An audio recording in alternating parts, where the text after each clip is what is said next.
Okay, we've got 5, 4, 3, 2. Trust me. Yo, people, what's good? Welcome to X's and Os. BUCcin Around, powered by X's and Os. You already know what it is. You know my face. You know my name. It's a Mecca, aka the Bronze Bomber. I've got a different co-host. You know, he doesn't know it yet, but he's already joined the X's and Os family. We signing on them. Them franchise tag contracts. Hey, all of that stuff, man. 99p guaranteed. You know the ones. A can of Mirinda, 2-piece chicken and chips, and a burger sauce on the side if you're lucky. But yeah, anyways, we got my guy here, SJ. I've known SJ for a while, so I'll let you introduce yourself. So SJ, introduce yourself to the community and the people. Yeah, hi guys. I'm SJ. You probably see my face elsewhere as well. I'm looking forward to getting to work with Exs and Os and seeing what we can do, especially with the Uniballer game. I think it's a market for us to really grow and expand and see what we can do as a group. But I'm excited. I'm excited to see who we bring on today. I'm excited to see who we bring on in the future. Let's do it.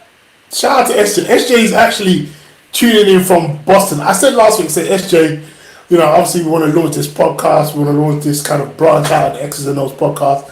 SJ was like, nah, it has to happen. It has to happen next week. SJ is actually living it up in Boston.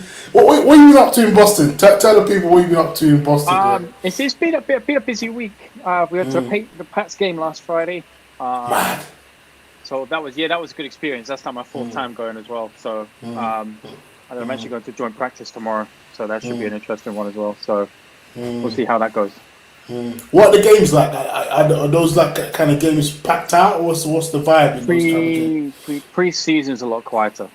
It's a lot quieter pre-season. It's you're there, and the players that you're seeing aren't the starters. The starters didn't play at all. There was half full kind of stadium, but then once you get into the actual season, the regular season games it's something else. It's good. It's some good vibes all around.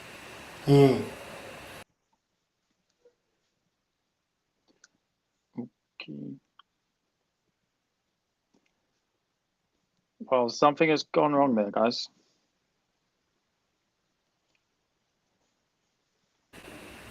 Yo, sorry, the kind of cut out there. You were saying? So you're saying about the games, yeah? Yeah, no, regular season games they're exciting, man. Different level. Right. Different level. Right. I'd probably say, like Anfield levels. I can imagine. So people, obviously we could be here all day, but like I said, we got a special guest for you. Like I said, just to give you a bit of an idea of what we're trying to do here. We're trying to basically, connect with the BUCs fans. We know, we've heard, for a while now that the people have been wanting us to kind of reach out to different BUCs teams. We've had various conversations with potential guests. So, like I said, we're just gonna vibe with this. Like, this show is gonna be a branch of different from what we usually do. But in essence, kind of connecting with the grassroots football. We all as members of Exs and Os have some connection to Uniballer and BUCs. So, like I said, this is almost like a home away from home. So I'm excited. Exs and Os are excited. I'm excited to have SJ on board because I know he's like our Fabrizio Romano. For those of you who don't know, for you football or soccer fans, SJ is like the Fabrizio Romano of Uniballer. So we're glad to have him on board with you fundamentally. But yeah, that is good. What's going on? I'm in the know way. Trust me. Shout out to the Bruno burners. We hopefully are tuning in the free seats. Keep on supporting. We love the support. Shout out to KCL. We love the support you continue to show us. But yeah, generally, all good. All good and everything is good. But yeah, so this show, SJ just dropped out. Oh man, like I said, that's how you know that this is still in his adolescent stage. But yeah, he'll jump in. But yeah, so basically, this show is just our way of connecting with what's happening in BUCs. There'll be a bit of banter. So if you're a bit emotional, and that, like I said, I suggest you don't tune in. But like I said, that's how it goes. But yeah. I'm just going to refresh my screen because it keeps popping up with me having to refresh my screen. So I'm going to refresh. Long day, long day, long day.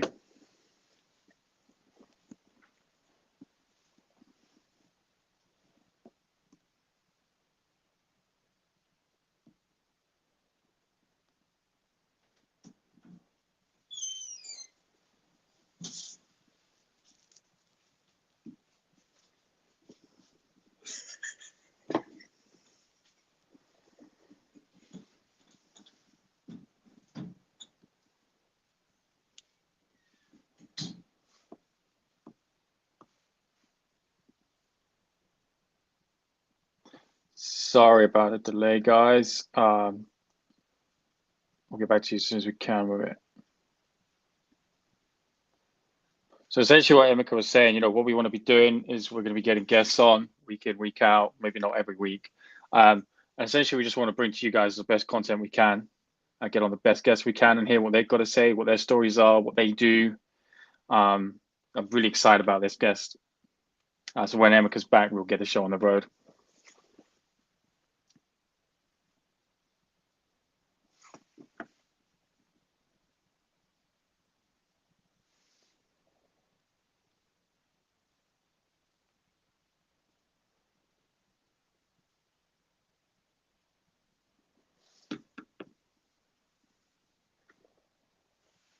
Yes, okay. So I use the backup laptop. You know how it goes. Like I said, anybody wants to donate me some elite Wi-Fi, like I said, please, I'll be more than happy to take that donation. So can you hear me, I say? You might need to turn yourself up a little bit. It's a little bit quiet. There you go. Yeah. So I'm trying to see. Technology is not my best friend. I'm not gonna lie. I need some support in that department. But yeah.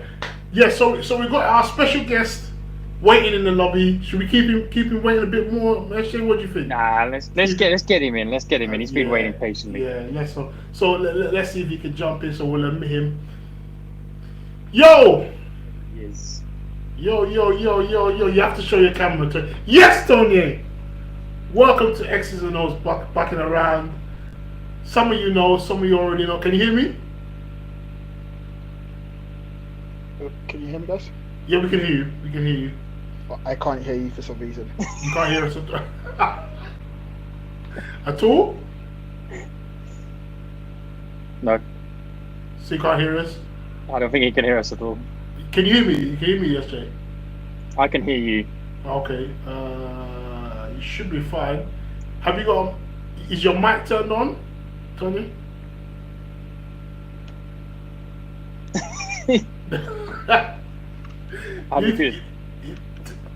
I think maybe just take the headphones off for him. Yeah, take the headphones off. You don't worry about the headphones. Take the headphones off, yeah, because we can definitely hear you. Hear us now. It's good. It's the first episode. We're allowed to make these mistakes. So something went wrong. So okay. So reconnect. So it's telling me something went wrong during the recording. Please have Tonya refresh the page to continue. So we refresh the page, and then jump back in. Yeah. So we'll wait for Tonya to. So yeah, Jeremy. So what's Boston like? Is it like because you've watched 8 Mile and is that Detroit? Or is Detroit? That's Detroit, man. That's Detroit. Okay. Sorry, my bad. So you don't want to catch a Celtics game, Boston Celtics. I've watched the Celtics at Christmas actually. Okay. I've done all the 4 major sports in Boston now at this point. Yeah. Yeah. Unfortunately, I caught the Celtics when they were trash. Unfortunately, so. And then after I left for Christmas, they seemed to pick it up and then obviously made the finals. But yeah, I don't know how that was gonna go. Yeah. So gonna try and get Tonya to jump back in. Yes, Tonya. Hopefully you can hear us now. It's actual recording. Still can't hear you. You can't Can't hear take us? my headphones off. Okay, cool.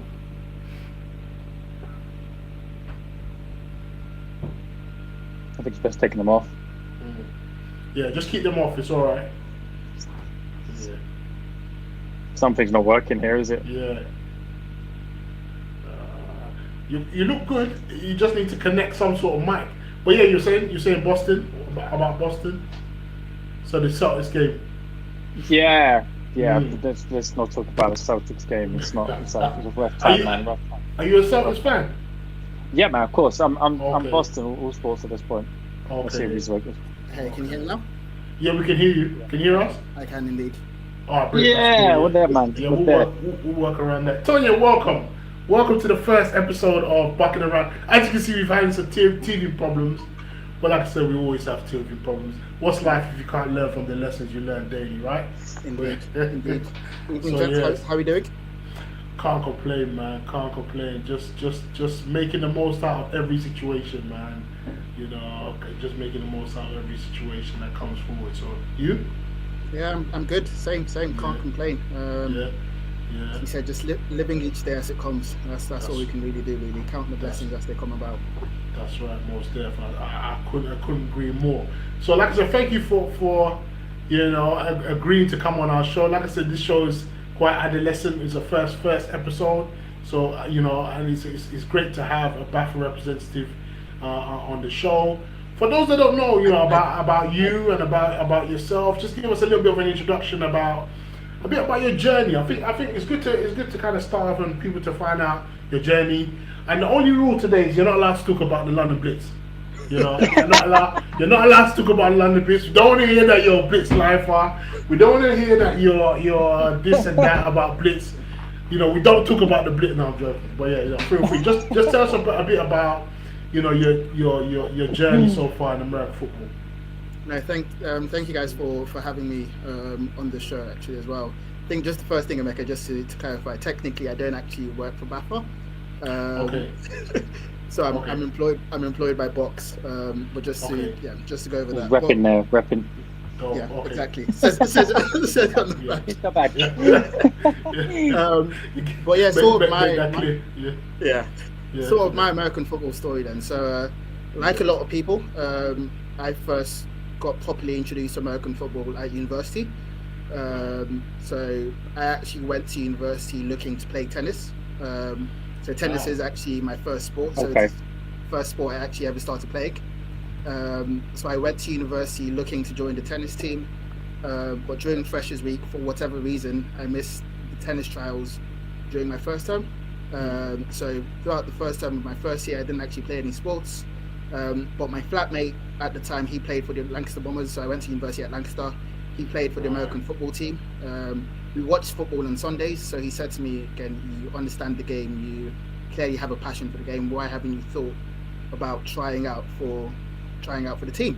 And I said to myself, I may as well. I'm not necessarily playing any sports at the moment. So start of the second term, I tried out for the Lancaster Bombers, made it into the team. And that was pretty much my story at university. So played for 3 years at Lancaster, graduated from Lancaster University.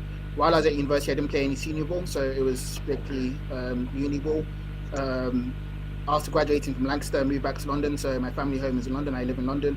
So I moved back to London after university, graduated in 2017. And then I joined a team in London, which I'm supposed I'm not allowed to speak about. So I joined the team at the start of 2018. I've been playing for the team ever since. And that's pretty much been my journey. At the back end of 2021, I decided to try out for the GB squad as well. I was privileged and lucky to make it through that tryouts. And I'm currently part of the 75-man squad as well, and competing to hopefully make it to sort of the game day squads later on in the year. So that's pretty much my American football journey, and yeah, that's effectively how I'm here today. Not too shabby, man. Not too shabby. Yeah. Yeah. It's all right. Yeah. So how did you? Why BUCs? I'm gonna just. By the way, Tony. Yeah. Tony did all this. I keep it real. Tony came with his media training and said, you know what, may I have a list of all the questions we're gonna ask today? I have to respect it. I have to respect that, because obviously he's got almost like a kind of status to uphold. Essentially, he's in a role which is quite prestigious, right? Which has an impact on the organization, so you have to abide by that. But let's say, Tony, listen, there's going to be a couple questions you can say you can neither confirm or deny. But like I said, it's not going to stop me from asking them. Just so you know, everyone knows the bronze bomber. I make the comfortable feel uncomfortable. So just get out of now, because this is our show. This is the SJ and the Mecca show. So everyone needs to, all the guests need to know that. But yeah, Tonya, why BUCs? Fundamentally, why BUCs? Because it's a huge role. It's a huge task that you've embarked on. Why BUCs? What made you kind of go down that route and apply? Why BUCs? Yeah. So in all, I think I have a very interesting career. So going back to university, I studied law at university. About my second year at university, I soon realized I didn't actually want to become a lawyer. So after graduating, decided to start a new career, find a new job effectively, and I started working in recruitment. So I worked in recruitment for 4 years post university. It was an incredible experience. Really learned a lot. Got a lot of sort of corporate skills, a lot of communication skills as well, and being my sort of own boss effectively in recruitment as well. But all the while, I was still effectively trying to find my passion and do something which I really cared about and really wanted to do. And I know a lot of people say this, but what sports is really one of my major, if not my major passion. Yeah. And I've always wanted to be in and around sports and work in sports. So effectively throughout my time in recruitment, after I felt like my time had been served there, I felt it was time for me to effectively move away from the glamour of the city life and really chase my passion. BUCs means so much to me. Again, as I said, my time playing American football at university on the BUCs, it was an incredible experience. It gave so much to me. And again, it sort of tied into my passion and where I effectively wanted to be. So it was sort of a no-brainer to try and apply and get a role in BUCs. It's funny because, again, obviously I'm in the American football coordinator role now, but I actually started in BUCs in January 2022. Okay. I started working in digital team at BUCs. And my major aim was effectively just getting a role in BUCs. The digital role obviously applied to me as well, or appealed to me in the sense that I was working on the digital side of things, which again is something I'm really interested about, and the technology side of things, something I'm really interested about. But again, the sort of allure of working for BUCs was such a big plus for me as well. So as I said, I joined BUCs in January in the digital role. About 2 months into the role, this American football coordinator role was advertised. Obviously the first of its kind. Everyone in BUCs sort of knew my passion for American football, knew my story, knew the fact that I still played it actively, and kind of effectively pushed me to apply for the role. It's a funny scenario, and again, I don't think my sort of office would mind me saying this. It's, again, obviously, as I said, I was really comfortable in the technology role I joined in. It was something I'd started carving out a niche for myself and making an impact in the role. But again, I was sort of pushed into applying for this again, just because it aligned really closely with who I am, what I've done, and where I'm looking to go as well. So yeah, as I said, it was pretty much a no-brainer to apply for the role. And again, it was just like any external application. It's, again, not sort of going to the details, but there is a whole sort of anonymized application process, which again, I went through there, and a whole interview process as well, which I went through. So again, it was, as I said, a no-brainer. The chance to actually give back to a sport which has meant so much to me over the last 7 years I've been playing. Again, at a stage which, again, as I said, a lot of people find the game for the first time at that university or higher institution level. It meant so much to me, and again, it was not necessarily a chance I could pass up on. So I guess why did they make the role now? What made them go, okay, we need to have this role now? Was there something that's happened over the last couple of years that I think has made them go, this is maybe an area that we could really tap into? Or yeah, not necessarily something that's happened. I think it's been a long time coming. I don't know how well you sort of know Marcus Boswell. He's the BUCs BAFA competitions lead. And he's effectively been advocating for this position for quite some time. Again, I don't know how much you might have listened to Pete Ackley speak recently. In his sort of mind, this is still August 2020, so relatively him new in position. let's not forget the fact that we did have COVID, which took away about 2 years of our game. So again, it's something that was on pretty much on Pete's radar when he did step into his role. As I said, COVID sort of put that on hold for a while. But yeah, it's been pushed for. As sort of Pete said, stepping into the role as well, American football is one of the best kept secrets in the UK. It's trying to push that in a way to actually develop that at the higher institution level. So that was effectively the reason for this role. As I said, it's not necessarily something that's happened in 2022, which has forced it to happen. It's just been effectively happened just because there'd been the break as a result of COVID and whatnot. No. Wow, that's crazy. You know, I think your role is a role that is, I think, personally been needed. So what is your day to day? So if somebody's asking, okay, so what is Tonye, or what has Tonye been doing? What is your day What's to he day? actually doing? Yeah, what's Exactly. he actually doing? you know them skeptics that ask, okay, what's this person's role? Is it just to kind of go on expensive dinners? What? Let's clear those people up, because there's a lot of keyboard warriors out there. So let's use this opportunity to clear it up, because what does your role actually entail? You know, on a day-to-day basis. Expensive dinners, that's very interesting. These are whoever thinks I'm having expensive dinners, if they don't mind inviting me down to those dinners, I wouldn't actually mind myself. But effectively, what my role entails, so it's the sort of day-to-day managing of the American Football League and Knockout program. So that's on a sort of day-to-day. Again, with the sort of admin that's involved in that as well. Alongside Marcus, we sort of put out the league structures, we put out the schedule as well. So that was all part of the initial parts of my role. But the real tangible element of my role is thinking about the development and growth of this game. That is what I have been put in position for. It's giving back to the game. It's thinking of ways to actually move the game forward and grow the game as much as possible. It's thinking of the best ways to fully utilize the position of American football in the UK. That is effectively my role. It is looking for and trying to bring about the development of the game. And again, it's in multiple key areas. It's again trying to get more women involved in the game. It's looking at ways to improve officials or increase the quantity of officials as well. It's getting more people involved in playing the game. It's ensuring the quality of the service that's being provided is the best possible standard.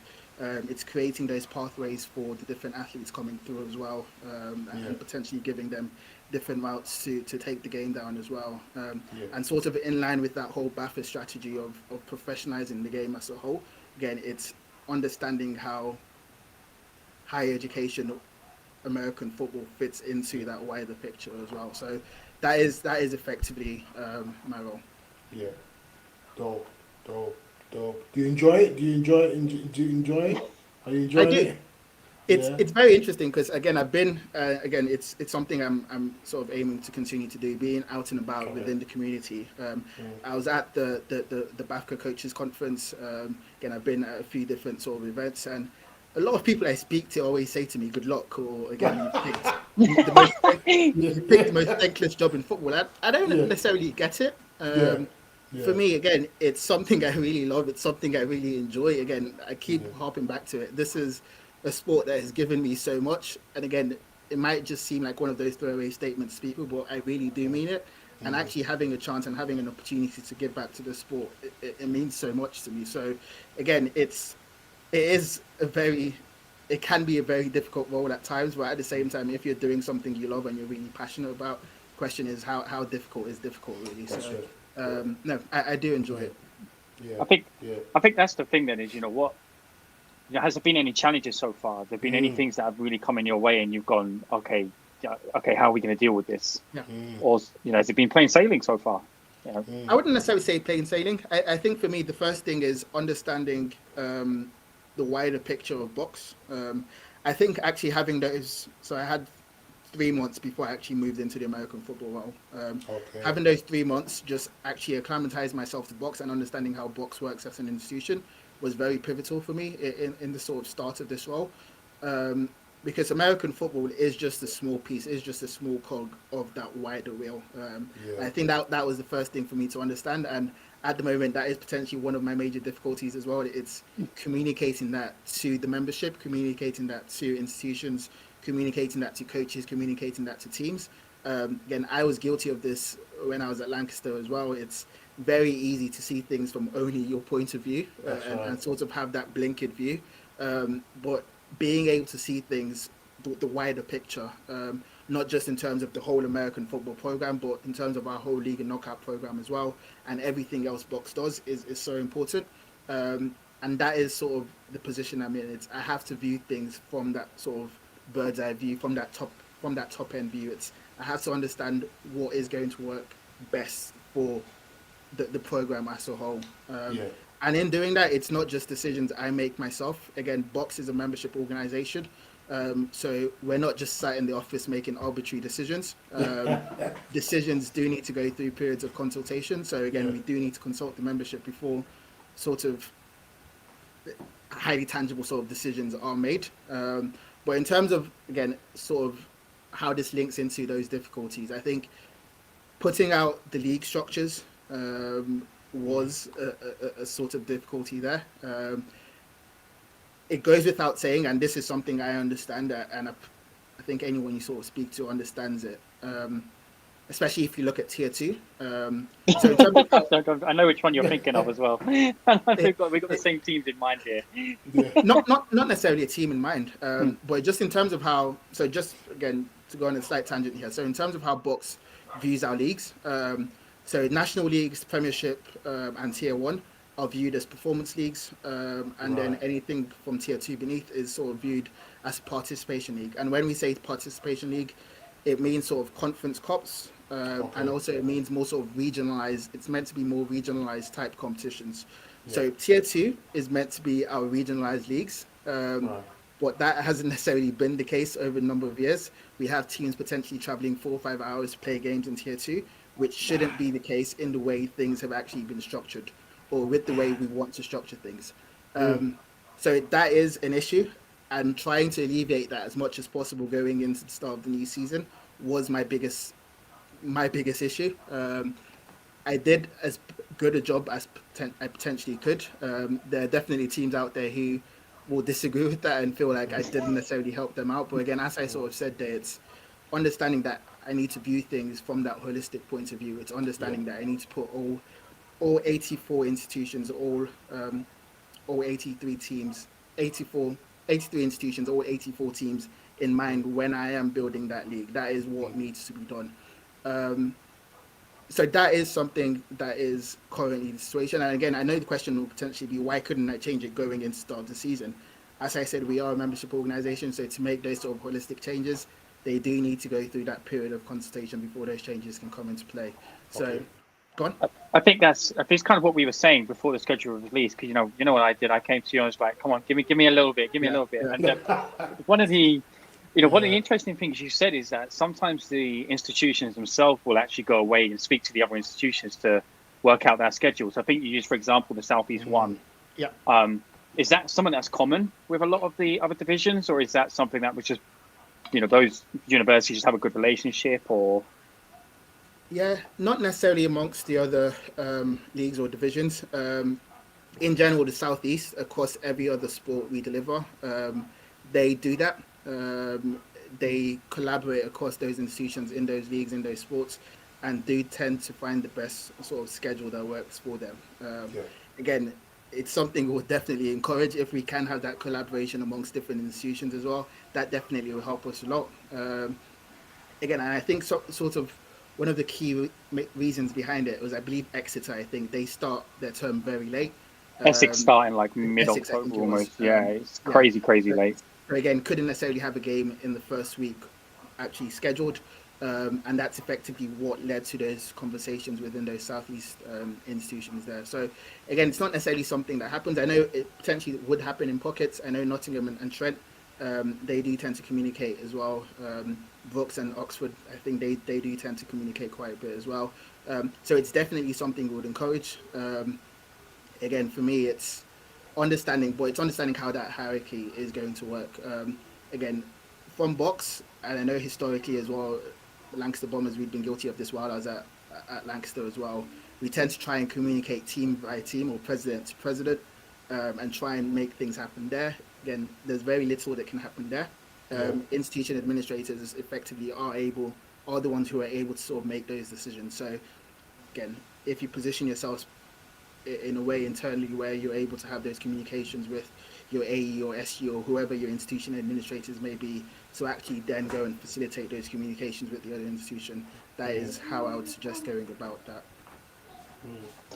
I suppose, yeah. I think that's what you're saying though, Guy. The job you've done is great, and I don't think in any role you can please everyone. I don't think that's possible to do. Unfortunately, not. But then I think American football isn't a sport that's played by all universities. So unfortunately for some teams, they are going to have to travel a lot further. I imagine particularly the Scottish teams. Sometimes they're doing 2-3 hour trips, but you can't change geography. Unfortunately, if you could, then that's some kind of superpower you got there, man. Yeah, this is why hopefully with this role I can try and get some more institutions playing, so that way we can try and make it more regionalized and more clustered, and that way limit the travel there. But as you said, it's very little that can be done there. Again, if there's no team next to you, unfortunately, it just means that you are going to have to travel.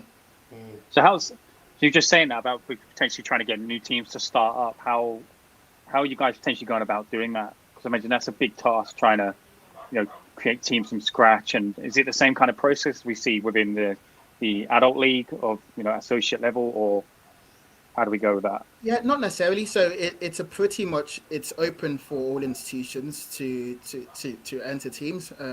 Currently, there are not necessarily any checks and balances in place. So an institution can wake up tomorrow and say they would like to enter a team into Box, which we definitely encourage. But with this position and with me in post, it's making sure institutions are aware of what is actually needed to run a successful American football team.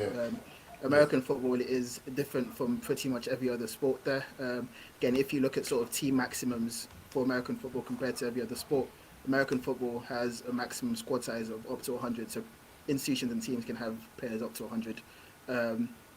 Traveling or getting those potentially 100 players to travel across the country is an extreme amount of money involved in that. Getting kit, hiring out pitches, getting medical officials. Again, it's a lot of money potentially and a lot of resources involved in running an American football team. So again, with this position, it's making sure institutions and potential new teams are aware of this and are potentially in the best position to do this. At the same time, with what we're doing, we're not looking to be restrictive and say, no, you can't do this or you can't enter. It's trying to support them along that process as well. It's understanding and getting that information across to them so they understand, and pointing them in ways to actually assist them in getting that done. Again, this is not just something I'll be doing, but again, in sort of coordination and in collaboration with BAFO as well, to again try and provide that support to potentially new teams looking or new institutions looking to enter teams into the competition. Oh, brilliant. So, Tonya, I think the Bronze Bomber's coming out now, so I'm about to throw one of them curveballs, them uncomfortable questions. Listen, Tonya, we saw the likes of I think it's Big Wednesday at Nottingham. And we saw New Balance back that. We saw an amazing spectacle against UWE and the Birmingham and the Nottingham Gold. Yep. How do hypothetically speaking, how do we get to a point where this is almost like the norm? Because for me, I perceive Uniball as like grassroots football, because at the moment, Britball is not doing enough to market the game in this country, personally, from my personal opinion. So really and truly, all we have left is the plus 19,000 plus, university players or university ballers who want to try the sport. But how realistic do you see, or do you think we can sustain a high level or this high level that we saw during the game versus Nottingham and the UWE? Can we potentially increase the level over here? What do you think BUCs as an organisation can do to make that a norm? And on the flip side of that, do you think it would be better to kind of cap the amount of scholars teams have to reduce the disparity? Because certain amount of teams like UWE and we won't name a lot of teams, but is it fair? Do you think the system is fair? Because at the end of the day, it seems like, I don't know if there's and I'm sure there's a keyboard warrior out there who will probably prove me wrong, but so far they can I'll prove myself right. But yeah, do you think the level of the amount of scholars you have is there's a direct correlation between success in your university program? I don't know about a direct correlation. Again, obviously, you can say UE won it this year. And I guess you can list the number of scholars they had and potentially say that's the reason they won it. Again, I wouldn't necessarily know that or necessarily agree with that. Again, Nottingham had every chance of winning the game that day. So in that sense, I don't necessarily know if there is that direct correlation.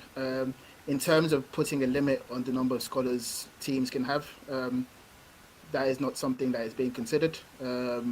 Again, we are not restrictive as BUCs. We are open participation for all. We are not going to be putting restrictions on the number of players or types of players people can have.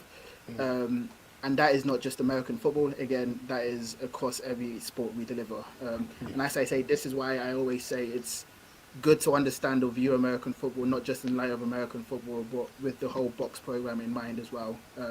So there is no restriction on scholars or number or types of players for any other sport. There are other sports you look at, volleyball, for example, who have scholars coming in and being a part of their teams as well. So, as I said, it's not just an American. Esther, you good? Yeah, no, I'm just a bit deaf, isn't it? That's it. You alright, bro? No, I thought for a second you couldn't hear me. But no, as I said, so there are no plans to do that. As I said, it's in line with every other sport. It's in line with the rest of the league and knockout program. In terms of the first part of the question about it was effectively how to grow the game, right? If this can be sustained. I definitely agree it can be sustained. The level, as you said, as everyone saw, of that game at BUCs Big Wednesday was absolutely incredible. That was money well spent. It was money well spent. I'm not saying put the prices up. That was money well spent. Yeah. I will not be putting the prices up. People have touted it as the best ever game played on UK soil. Again, 100%. I don't know about that. You don't know? Okay. I don't know. I haven't seen every single game that's been played on UK soil. So how can I effectively make that statement? But I think it's an indication of the quality that is out there. And for me in this position, it's understanding the best ways to continue to push that quality. The one thing I would say though is, again, sort of looking through one of the first things I did sort of stepping into the role as well was reviewing the season that had just been and really understanding some of the key data points and analysing what that data really meant. So if you look at the two Prem Leagues, so Prem North and Prem South, so out of the 19 fixtures that were played in Prem North, 6 of those games were blowouts. So that's about 31.6% roughly of the games played in Prem North were blowouts. Of the games played in Prem South, 9 of them were blowouts, which is about 47.4% were blowouts. Which so again, maybe every UE game. Just saying what the numbers are, which again is potentially saying that more could be done there to try and make a few of those games more competitive. On the flip side of things, if you look at games which were one possession games, in the Prem North, only one of those games was a 1 possession game. In the Prem South, again, only one of them was a 1 possession game as well. So again, it's understanding what can potentially be done to try and make it more competitive, not just for the final game of the season, but all the way through the season as well. So how is Buffer going? Not Buffer. So how is BUCs? Because essentially we saw the likes of Ayo, who's with the Jaguars now. What is BUCs doing? Because I know you said you don't want to be restrictive, but is there any view or potentially even having a requirement that teams have to play a certain amount of homegrown players? I know. I'm not trying to fly the British flag. My parents are Nigerian. I'm not. But if the British game is going to develop, and obviously we see the BUCs League as the best thing we have, the closest thing we have to taking the next step to playing in Britball, because essentially people have argued that the jump from junior to Britball is just too high. Yeah, unless you're an exceptional athlete, unless you've been with the academy or the Bristol Academy or the Solent Academy, it's difficult to take that jump from playing from juniors to Britball, because it's just you're playing with men. So really and truly, the only kind of, I don't like to call it farm because we're not animals. We are animals, but not really. But yeah, the only kind of factory of players we have are the university programs and institutions. So how is without these restrictions? What other way can we ensure that the scholars don't just come, ball out, and leave? Because what are we doing to improve the level of talent from British homegrown players? I know you can't force people to play, but what do you think, hypothetically speaking, could BUCs do from the outside looking in, if you were from the outside looking in, to improve, participation just from homegrown British talent? Yeah, unfortunately, not much. As I said, we are not restrictive in the regulations we put out. We are not going to be in a position where we say certain numbers of players have to be played. Again, if you look at sort of rugby union, which obviously has box Super Rugby as well, again, there are no such restrictions as well. And obviously, we know the sort of status of rugby in the UK. Oh, it's huge. Not necessarily saying I'm comparing ourselves to American rugby. Again, we're a completely different sport and we are on a completely different path. But again, if you just look at that, there is no restrictions in that sense as well. So that is not something we are going to be doing. As I said, I haven't necessarily said, obviously I'm in this position, but it's a collective thing at the end of the day. And I sort of said this when I first took the role. It's going to involve us all working together for the betterment of the game in the UK. Coaches need to be in a position where they understand that bringing international players in, obviously, yes, you do want to win. By the end of the day, you have to want to leave the game in a better position in the UK. Again, as I said, there is no way of forcing people to do that. At the end of the day, everyone has the free will and ability to make their own choices. But from a box perspective, there is nothing that can be done about that. I think it's tough. And I think what you were saying about BUCs rugby, I think what's really interesting is that we're looking at where we want to take the game, I guess, in this country. You're looking at, I looked on YouTube, I was looking at the viewing figures, all time. The BUCs Prem, the American football final was the fifth most viewed video ever on BUCs. Wow. Does that say something, I guess, and maybe in a sense of where potentially the sport could go in this country, particularly at BUCs? Obviously, when we look at college football in the States, it's not, I'm not comparing the two by far, but do you think there's a possibility that we can get American football to a level that BUCs Super Rugby is? In the sense of, I believe BUCs Super Rugby is televised, isn't it? I think on BT. It's not televised. Games are streamed. Not all their games are streamed, but a good proportion of BUCs Super Rugby games are streamed. And to answer that question, that is the hope, that is the dream. But it's not going to happen sort of overnight. In terms of what that process is effectively going to look like, obviously, as I keep going back to, we are a membership organisation. We do need to be led by the membership. American football already costs a lot of money to institutions. Again, making it a super sport is again going to be an added cost. But even before we get to that point, American football doesn't have national leagues at the moment. So that is one of the prerequisites to actually be considered to become a super sport. You actually have to have a national league in the first place. We don't. We still have Prem North and Prem South. So again, sort of baby steps and following that process. It's firstly considering if the membership and if it is the most viable option to make us a national program or make us a national league. That is going to be the next step, and understanding if that is the way to go. But as you said, that is the dream and that is the hope. And sort of numbers or figures you look out there potentially say that about 5-6 million American football fans, NFL fans in the UK. So again, it's not necessarily a surprise to me that those viewing numbers, or Box Big Wednesday was able to get those viewing numbers for American football. There is a clear appetite, there is a clear love, there is that clear fandom for American football in the UK. And if the product is good, if it is delivered in a good way, if the service is incredible, if the talent is there, if, again, I've talked about the level of competition is there as well, people will come. So it's just about making sure we are in a position to deliver that. I think it's like what you said about the, it is led by the BUCs community in the sense of it's membership driven. I think, I don't know if you agree with this, but I think in the last 5 years, BUCs American football has absolutely gone through the roof. Yeah. Me and Emeka were speaking pre-show about just the amount of advertising clubs are doing over the summer. It is just crazy. It's crazy. Everyone's doing clearing posts. Everyone's doing this. All the other teams at the university are like, what's going on in that sport? That's so exciting now. National League? When are we getting the National League, Tonye? When's the National League coming? Jeez. That's a great question. Techie.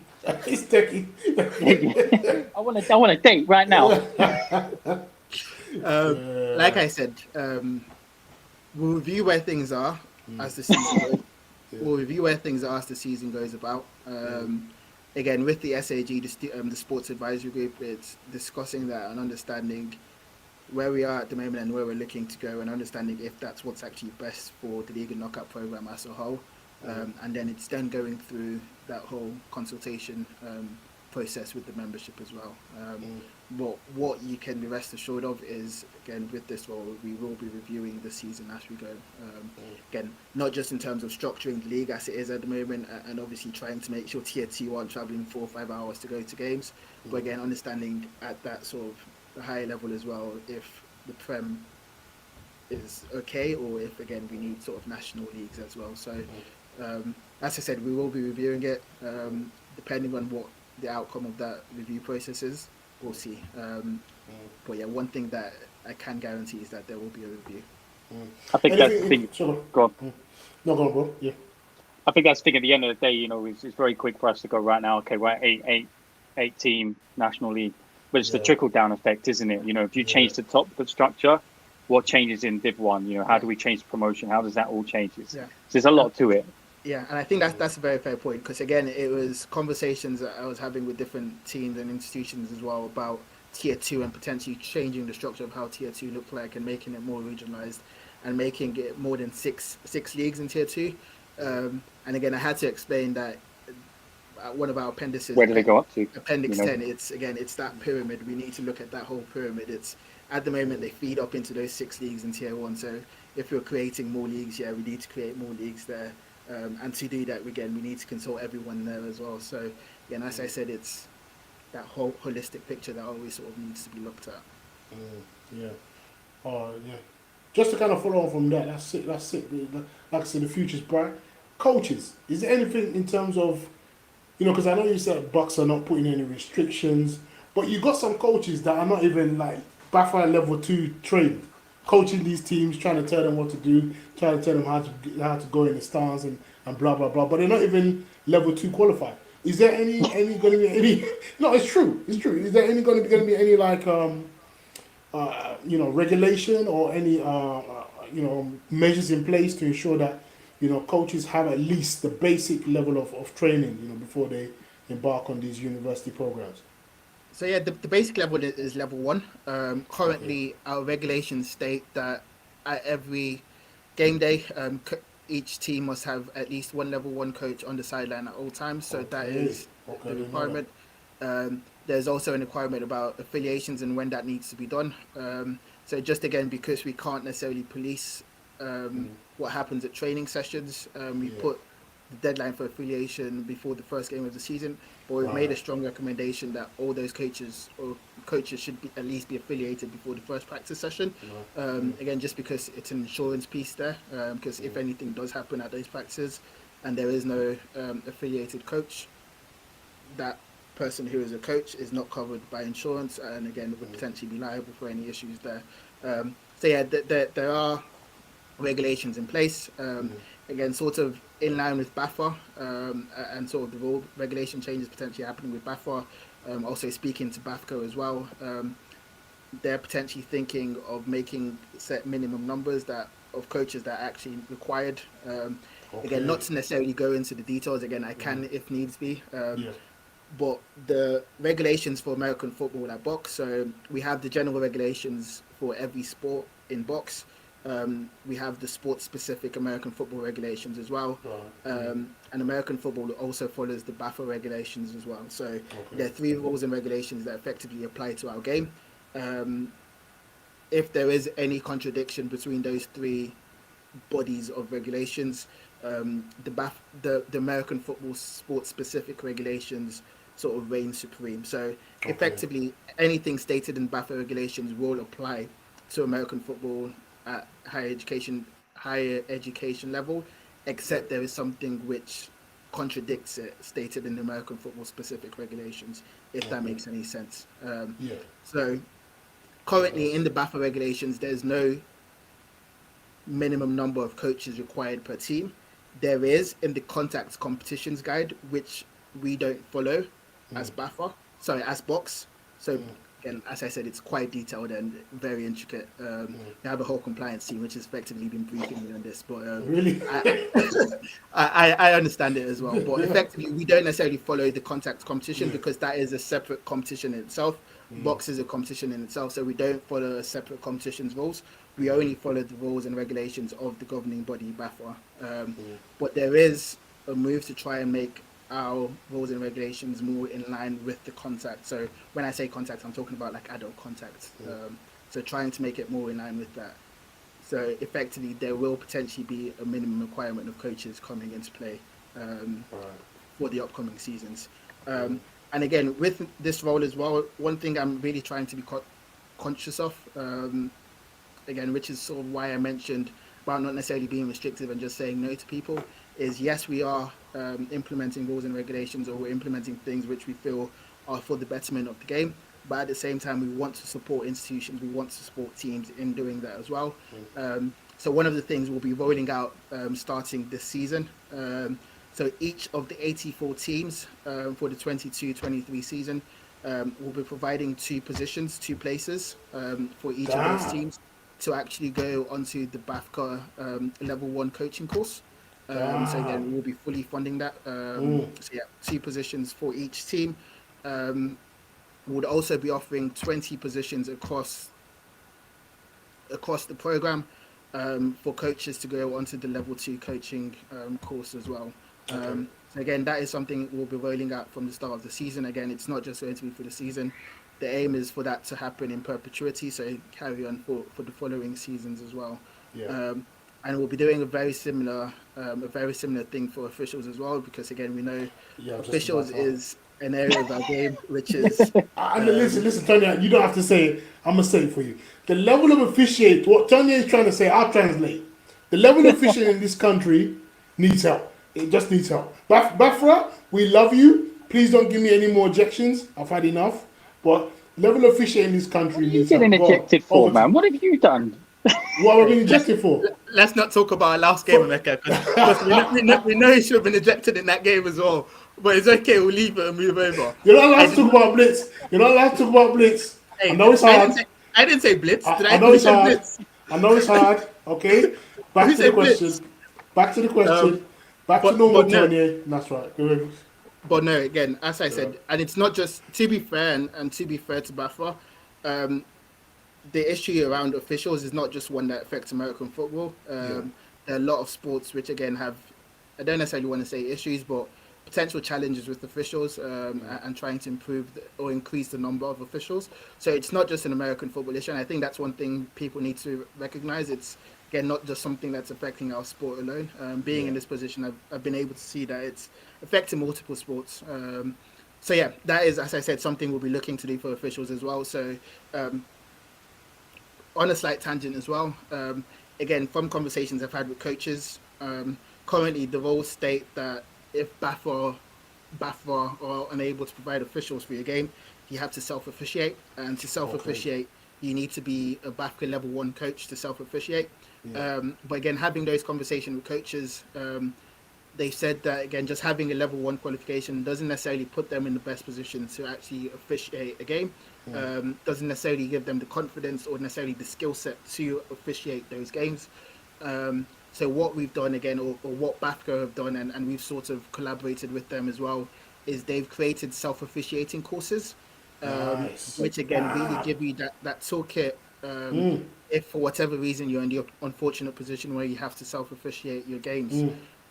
So again, what we'll be doing is we'll be providing 2 places per team again to go onto that BUCs self-officiating course.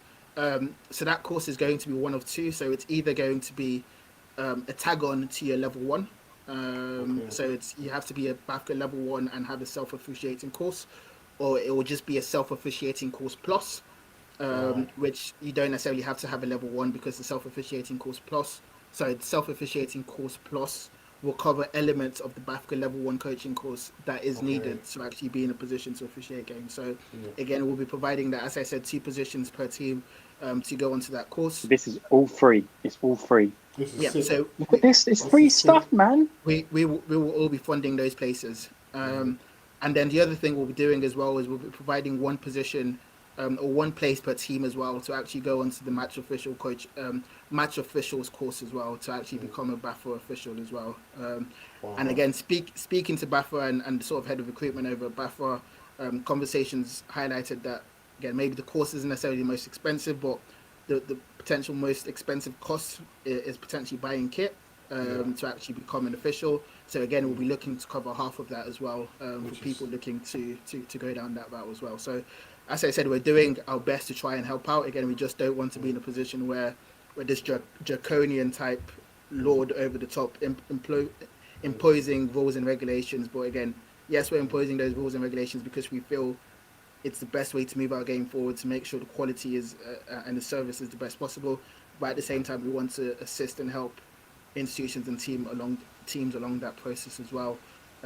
And in that same vein as well, something we'll be doing as well going into the season is we'll be putting out a pot of money, a development pot of money, which teams can bid into for sort of projects to bring about the development of the game at their institution or within that team as well. So that sum of money will be putting out £20,000, which will be available for teams to bid into. Again, what that criteria looks like and what that will be judged on will be released when all that information goes out as well.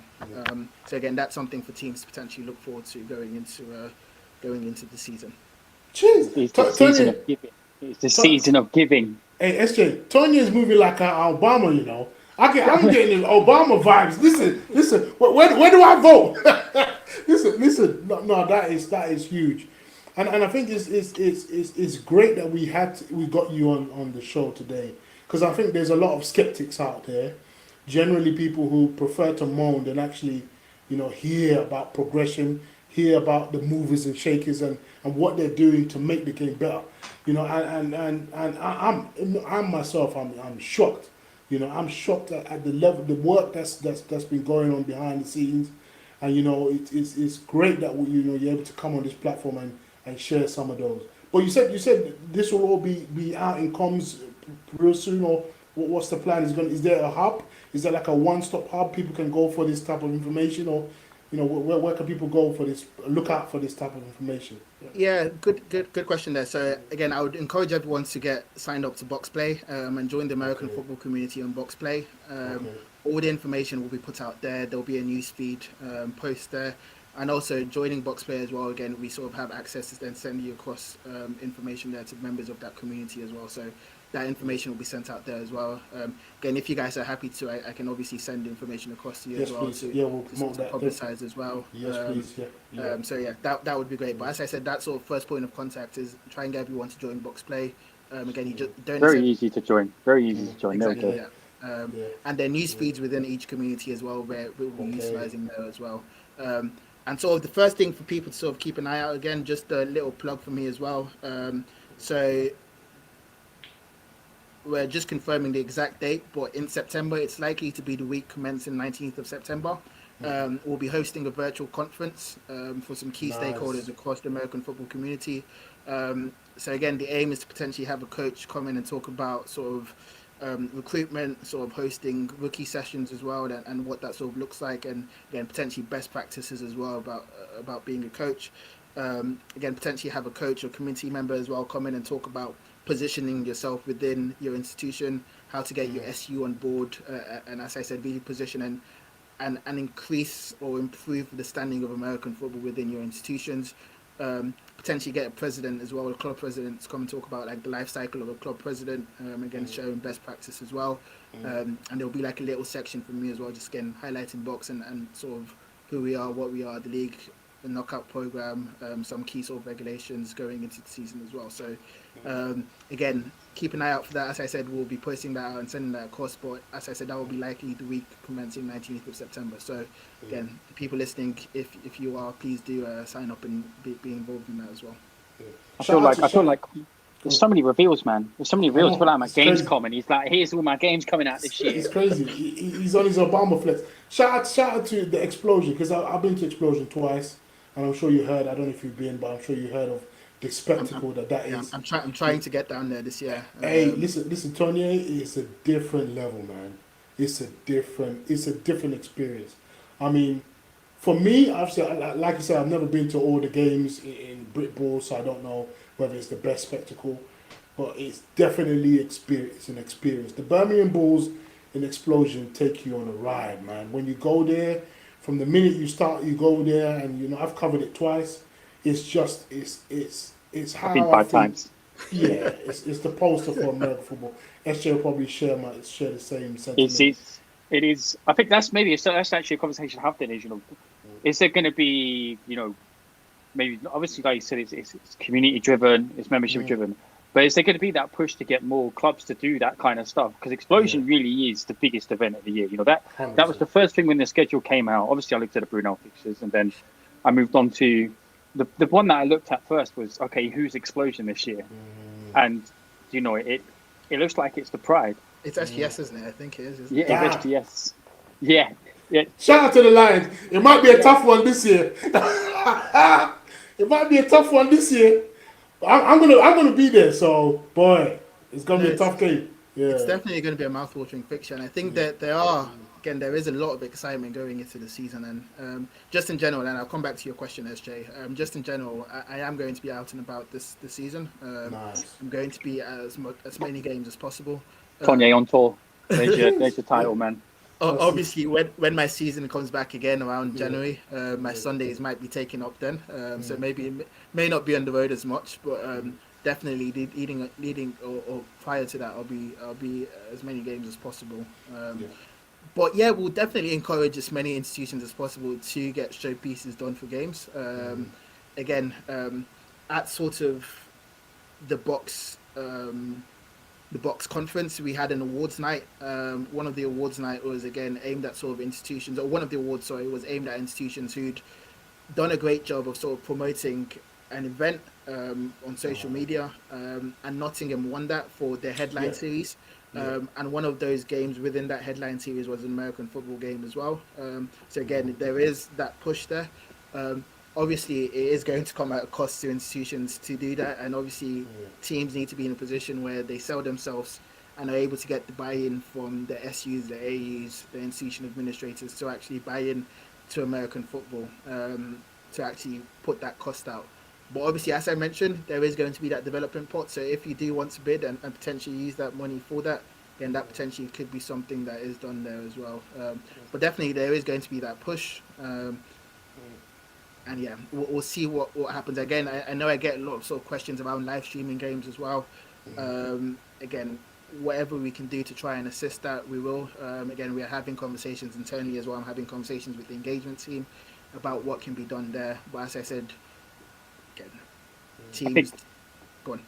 I think it's like what you were saying about the AU and the SU. It really comes from the buy-in from them. At the end of the day, it's making sure that your student union AU actually understands what what you can do. We were so close to doing something similar to Explosion a couple of years ago, Bruno, but unfortunately the weather cancelled it. But it's like you said, it's January, February over, man. It's what happens.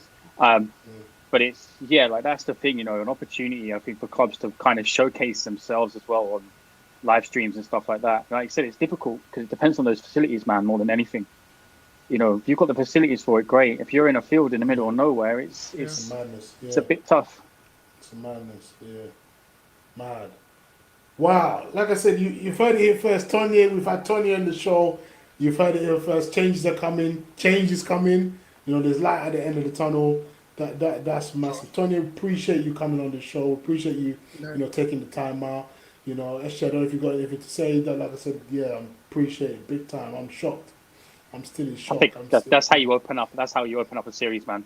Yeah, Tony. Shout out the London Blitz. Okay. Just to keep you happy. Shout out the London Blitz. You know, just shout. Tony, is there anyone you want to shout out? Anyone you want to declare your love to? Your missus? You know, like I said, feel free. Shout. Is there anyone you want to shout out or birthday you want to shout out? Or anything No shout outs for me. Yeah. Just in general, just love to the American football community again. The sport means so much, not just to me, but to a lot of people out there as well. And I think, thank you guys for actually having me on this as well. I think just historically, I know the communication amongst the American football community hasn't necessarily been the best. And again, for me, one thing stepping into this role I wanted to pride myself on was transparency and actually being open to having those conversations, open to communication. So thank you guys for giving me the platform to do that. And as I said, I'm an open book. If anyone wants to sort of get in touch with me, I'm happy. Or again, I can give you my email address and my work email address and my work number for again people to reach out to me. As I said, I'm happy to always talk ball. You're gonna wake up to 100 emails tomorrow, man. That's fine, mate. They can send it across whenever. Yeah. You're gonna need a PA. Go. Never. Don't have the budget for that, you know. It's tight. There you go. That's dope. That's been dope. Like I said, I've been the Bronze Bomber, I've been the Mecca, aka the Bronze Bomber. This has been Tony. SJ has killed it as usual, smashed the thing. Like I said, this has been BUCcin Around. Is it okay to say BUCcin Around? I'm gonna say I'm not sure what that name is. It doesn't matter. It doesn't matter. We're gonna do that anyway. I might be getting messages from the engagement team tomorrow morning saying, "What is that name?" Send it to me. I'll deal with it. I'm used to it. I'm used to getting the heat. But like I said, it's been BUCcin Around. This is the first episode of BUCcin Around. We're going to try and do this weekly. You know, we're going to try and do this week. I think it's good to connect with the Bucks Nation or the Bucks community. So we're going to try and do this weekly, all the way up into the first game, all the way throughout the season. Obviously, we're going to we might be trying to cover some games. We might be trying to get some presents to the games. But like I said, there's lots we can do with this. Thank you for all of you in the free seats. We appreciate you. We love you. Like I said, keep on liking, subscribing to all things Exs and Os. It's been a pleasure. Tony, thank you. SJ, you know how the thing's set. Take care, guys. Cheers, guys.